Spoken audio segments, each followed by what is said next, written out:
Jess here with Offbeat Life, bringing you an attempt at 2 months in one video for our budget report because I recorded our March budget report and lost the sound. So, never seemed to find the time to get that re-recorded. So here's our attempt this month at getting you both March and April budgets. So we'll try and scoot through and make it as painless as possible and hit all the important details.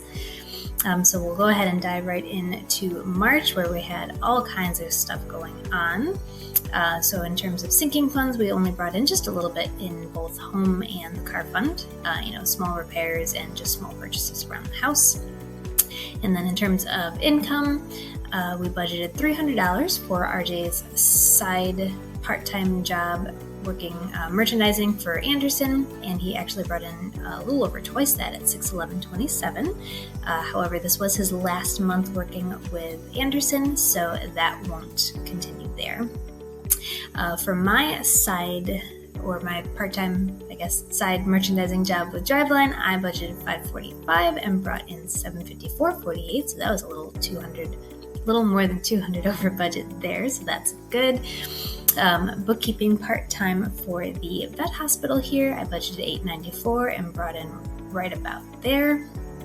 For my other part-time bookkeeping job, remote, so for the company that's out of state, I budgeted $1,400 and brought in $1,472.18, so just a little bit over budget there. For my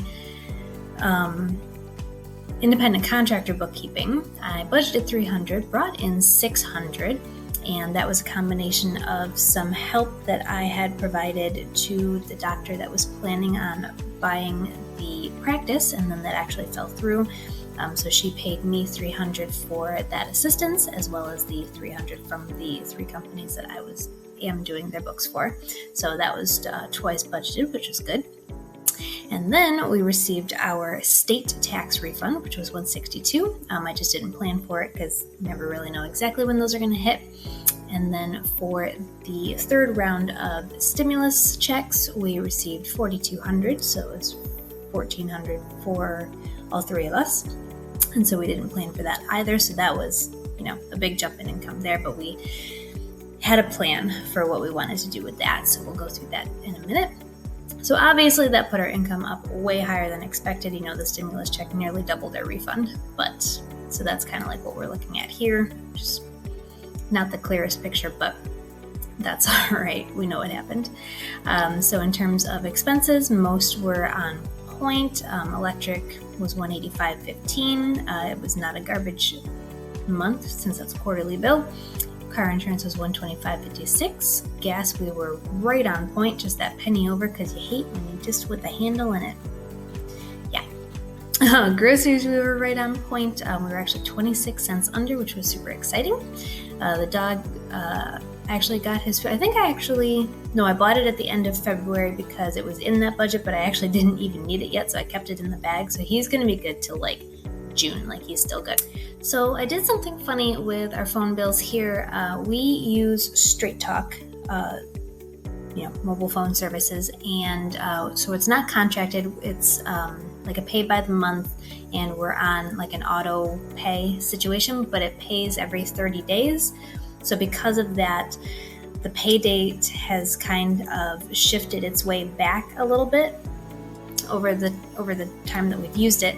So, it was getting to the point where the due date wasn't the beginning of the month anymore. It was the end of the previous month, and it was starting to irritate the crap out of me when I would reconcile the budget, because I would have to, those would have already hit the checking account, so I'd have to take them out and account for them in the next month. So what I decided to do was to go ahead and account for 2 months worth. So this is basically the payment that went through at the very end of February and then at the end of March. So now I won't have to take them out of the budget when reconciling at the end of the month anymore. I can just call the one that's at the end of the month that month's bill. So that's basically what happened here. So these were on point. They were just, this is 2 months worth for RJ, $98.68, and 2 months worth for mine, which is $76.80. So that was that situation there.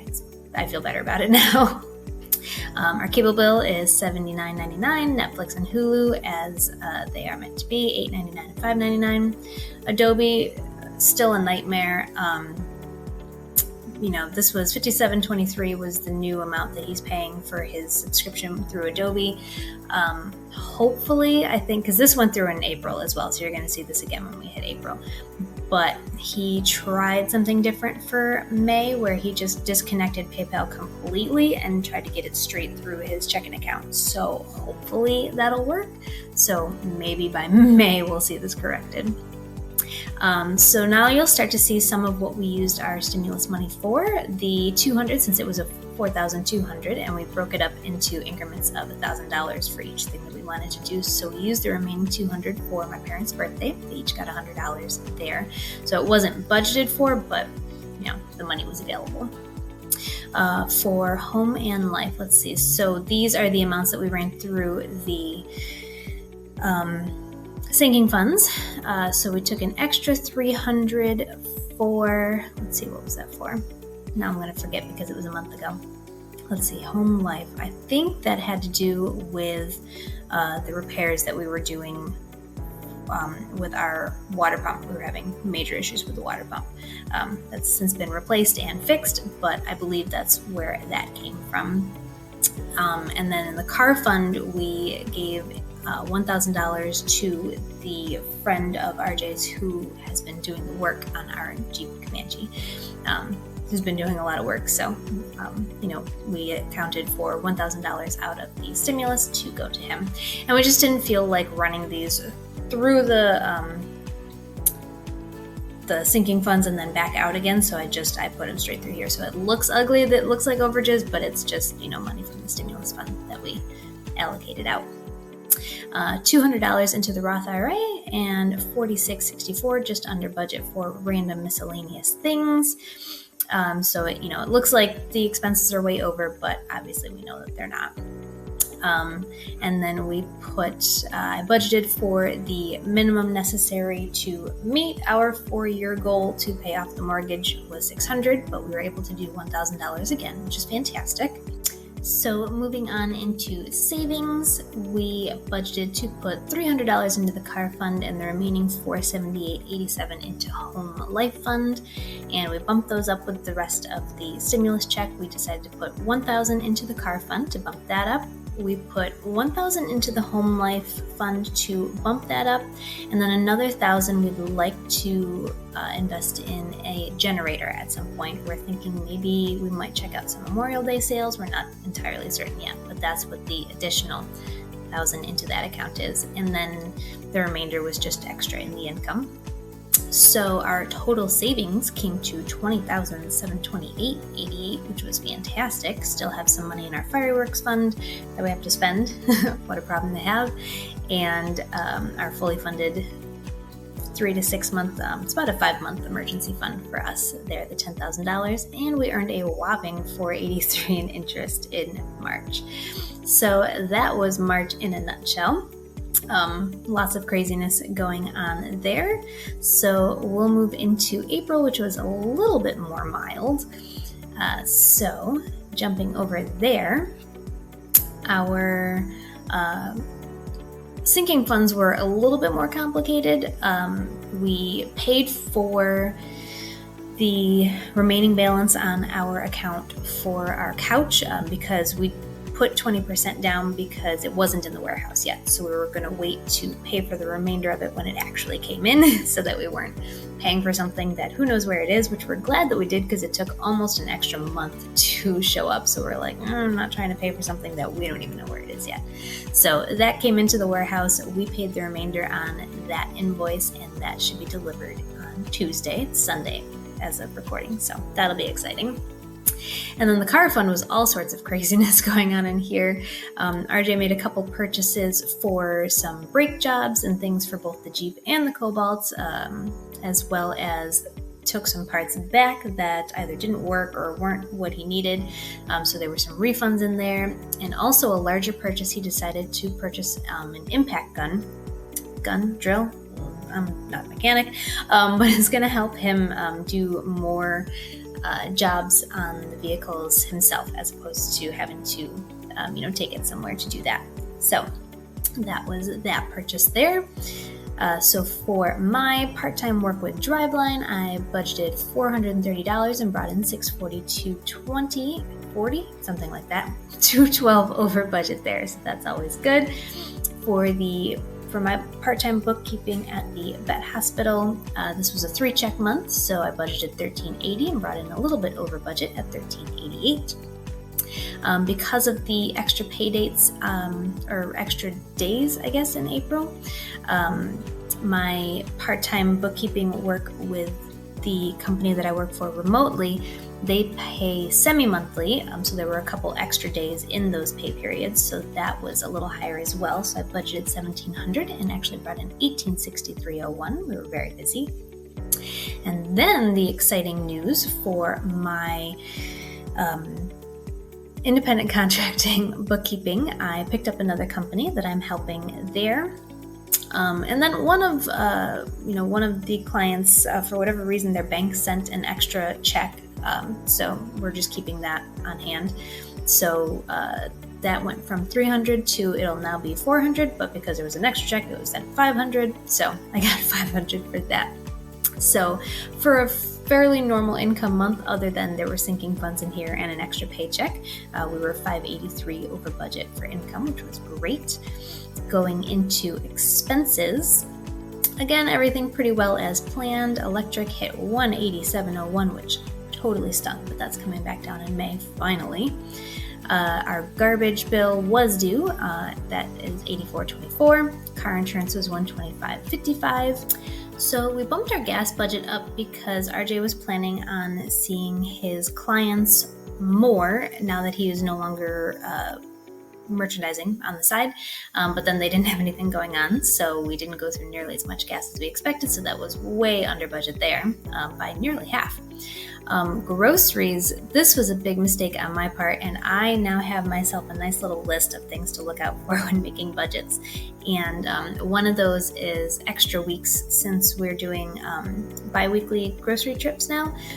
So I only thought to look for the bi-weekly trips, the full trip, whereas in our in-between weeks we'll still hit Walmart for the few things that we missed on our bi-weekly trip. And this was one of those weeks where we had an in-between week, so I didn't account for that, so that put us over there.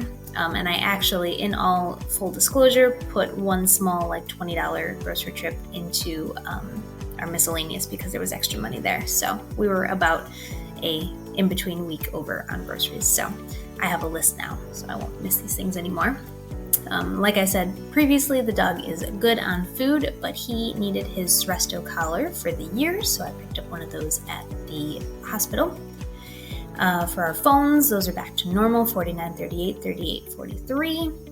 Cable is normal, as well as Netflix and Hulu. Those were all normal. Being April, it was time to get Gav some spring clothes, so I budgeted $75 since he's getting a little bit older and wants some more new clothes. So, but we only spent $60.28 there because we couldn't find any good sneakers, so we'll have to keep an eye out for that. I went ahead and just budgeted that $57.23 for the Adobe, and that went through, but hopefully, fingers crossed, in May we'll get free from that. And here's the home and car fund going through the expenses, our $200 contribution to the Roth IRA, and miscellaneous was still just under, even with an extra food bill in there. So, and then if we jump up to mortgage, being the 3-check month, I expected to go ahead and put a full extra $1,000 onto the mortgage instead of the $600, and we went ahead and did that. So everything other than a couple little things in here was pretty much right on point, which was great. And then savings was pretty straightforward. We were, like I had mentioned up here, we were $583 over in income. So because of that, we went ahead and put a whole bunch of extra money into savings, as well as, our leftover gas money. So we had budgeted only $200 into the car fund and $247 into home life, but we were able to more than double those. So I did $567.81 just to even out the car fund because I can. No real reason, but The remaining $624.10 went into home life. And we made a whopping $475 in interest. So we're still sitting at just over $20,000 in savings between emergency fund, car fund, home life, and a little bit of fireworks left. So that's everything that we have for you guys for March and April.